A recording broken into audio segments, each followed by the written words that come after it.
Ladies and gentlemen, welcome back to Nick Flanagan, Weakly, W-E-A-K-L-Y. Oh my god. Nobody told me this ambient music had beats. I'm gonna keep it though. But I'm gonna keep it very low.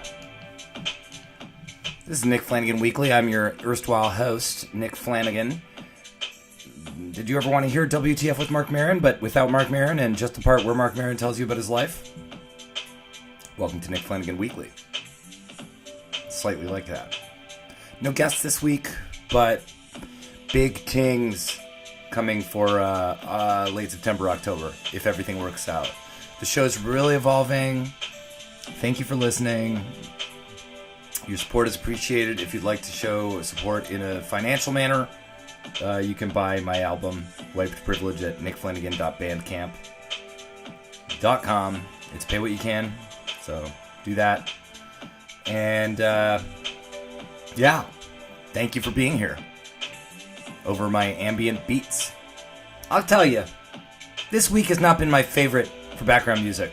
I had someone specifically tell me, please stop the dub, because it was just so repetitive. So here I am, getting us out of the rain. We're now in the peaceful part where the air smells like leaves. So, I woke up late today. I stayed out late last night. Did a show last night. Put on my monthly show. Laughable and Unlovable at the bar Unlovable. Again, I've mentioned this before on the podcast. Every month there's some cancellations. 2 cancellations. Replaced them nicely. Everyone did a great job. Turnout was good. It's hard to compete with this Just for Laughs 42 festival in Toronto, but we managed to pull it off. And then afterwards, but man, the beginning of it, I was just so stressed. I mean, when people start canceling on you, and I was being my own producer last night, as well as host, and my bits were sort of, I don't want to say half-baked. The first one was half-baked, and then the second one is this bit that I do that sort of depends on spontaneity. But the first one was basically, I came out to the music of the wrestler Mr. Perfect, Kurt Hennig, and I just tried to do a pose down for the entirety of the music. And I don't even know what inspired me to do that, but I may keep doing it at shows just because, why not? There are no steaks anymore. I'm vegetarian. So, yeah, the show is fun. Ryan Williams closed it out. He's a comic from Vancouver. Good job, Ryan. And then I walked over to a comedy bar, a local comedy hub in this city.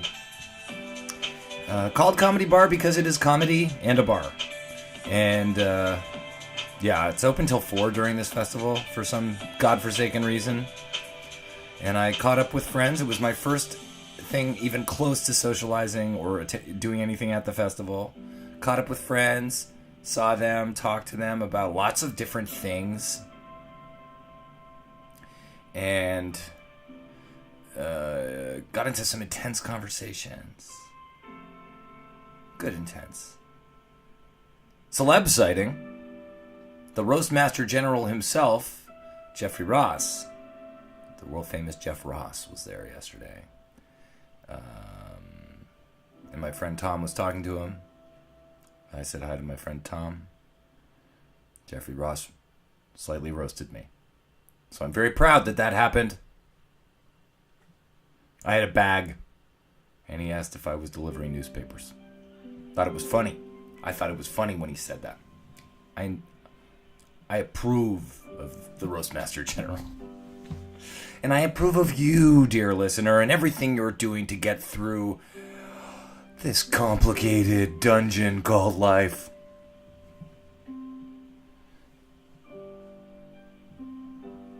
Who's got the key to the dungeon door? Is God the dungeon master? Questions. That's what I've got for you. Mad, fresh, poppin' questions. I was so nervous. I mean, I don't know. I got down. I just, sometimes before a show, you get every wave of emotion hits you all at once. And from self-pity to pride, to all of the emotions in between P and S in the alphabet. Pity and... I guess you could start... Both would start with P. So just things that start with P. Pity, pride, pithiness, pondering,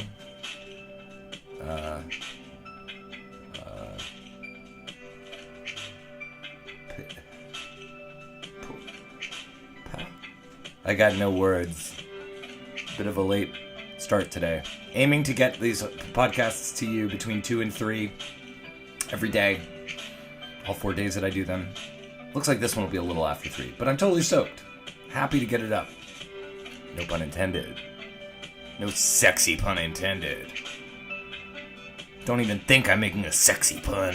I'm not into sexy puns. I'm into just straight up puns for children.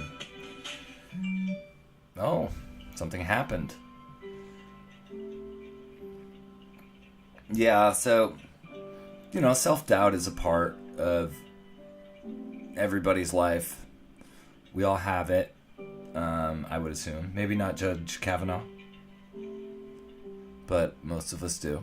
By the way, I just need to interrupt myself. I'm the only person who can be interrupted on this podcast. I could interrupt, but Christine Blasey Ford, way to go. I was enraptured by that testimony today, and it's great she's doing that. Yeah, I wish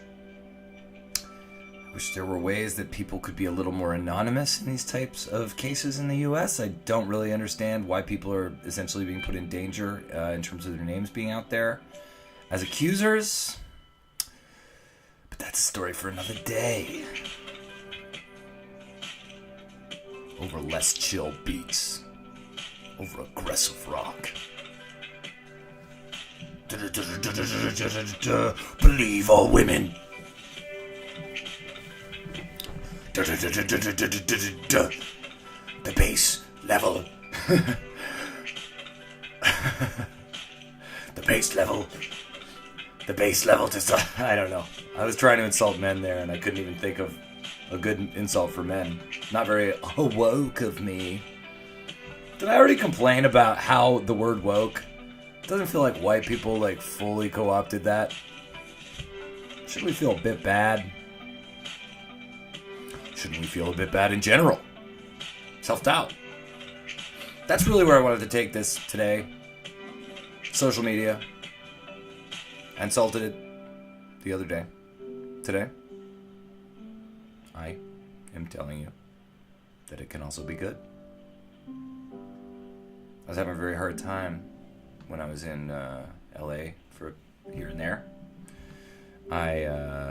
As people say, it's lonely, but the loneliness is sometimes not even served by seeing other people. It's almost like a mental isolation where you're questioning your existence, your identity, your choices, and this is all happening while you're at some party. So a couple of times when I was feeling low, I went on Facebook of all places and I said, I'm not feeling so good, guys. I just want to let you know. And the 2 times I did it, the level of support I got from so many people was actually quite kind.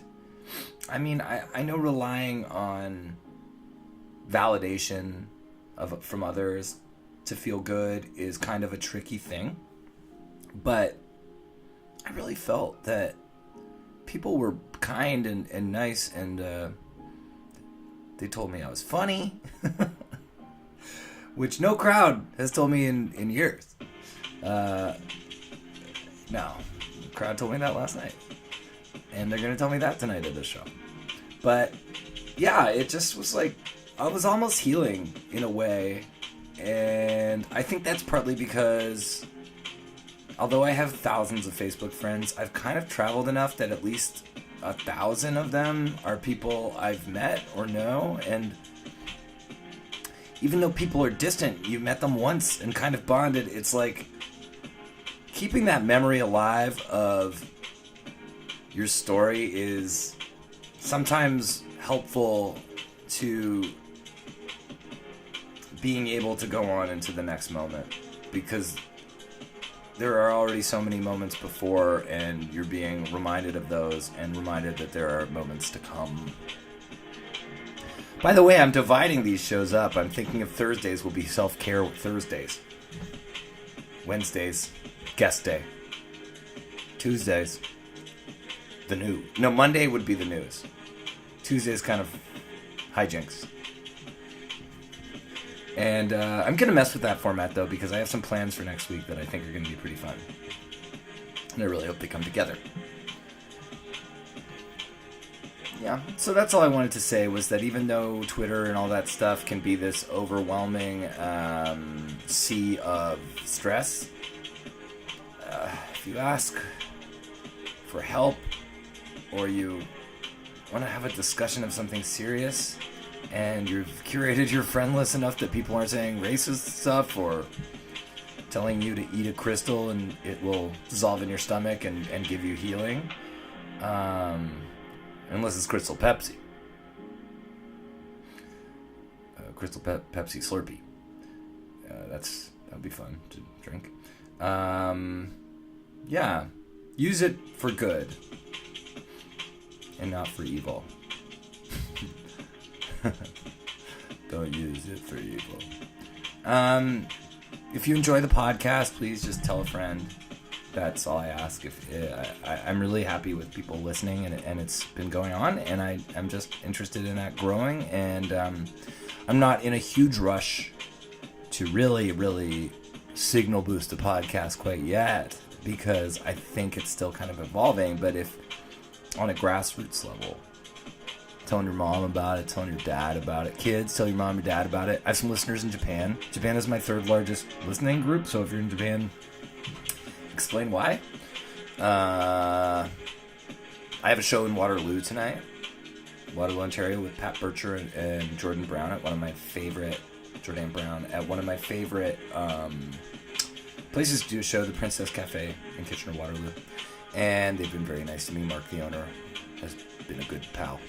And I'm looking forward to it for the car ride. I'll look out the window for the car ride. Love looking out windows. Yeah. And just have a wonderful day. Feel good about yourself. The weekend's coming right up. And if you're working, you're gonna make that weekend money. And if you're not working, go to the beach, even if it's cold. Look at the pigeons and the gulls. Good night. Good day. Good night. Good day. Good day.